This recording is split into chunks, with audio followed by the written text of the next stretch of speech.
શહેરના દયાલબાગ સોસાયટીમાં LPG gas લીકેજથી આગ, ફાયર વિભાગે સમયસર કાબૂ મેળવ્યો। વડોદરા જિલ્લાના કરજણ શહેરના નવા બજાર વિસ્તારમાં આવેલી દયાલબાગ સોસાયટીમાં આજે એક મકાનના વાડામાં રસોઈ બનાવતી વખતે એલપીજી ગેસ લીકેજ થતાં અચાનક આગ ભભૂકી ઉઠી હતી। ઘટનાની જાણ થતાં કરજણ ફાયર વિભાગના ફાયર ઓફિસર અને ફાયર સ્ટાફ તાત્કાલિક મિની ફાયર ટેન્ડર સાથે ઘટના સ્થળે પહોંચી ગયા હતા। ફાયર કર્મચારીઓએ પાણીનો મારો ચલાવી તેમજ એલપીજી સિલિન્ડરનું રેગ્યુલેટર સુરક્ષિત રીતે બંધ કરી આગ પર સમયસર કાબૂ મેળવી લીધો હતો। ફાયર વિભાગની ઝડપી અને અસરકારક કામગીરીના કારણે આગ વધુ ફેલાતી અટકાવી શકાઈ હતી।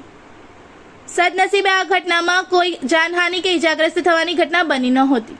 જો કે આગના કારણે ઘરવખરીને મર્યાદિત પ્રમાણમાં નુકસાન થયું હોવાનું પ્રાથમિક માહિતીમાં જાણવા મળ્યું છે।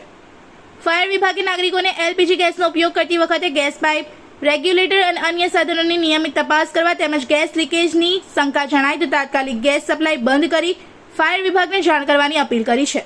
रिपोर्टर तस्लीम पीरावाला।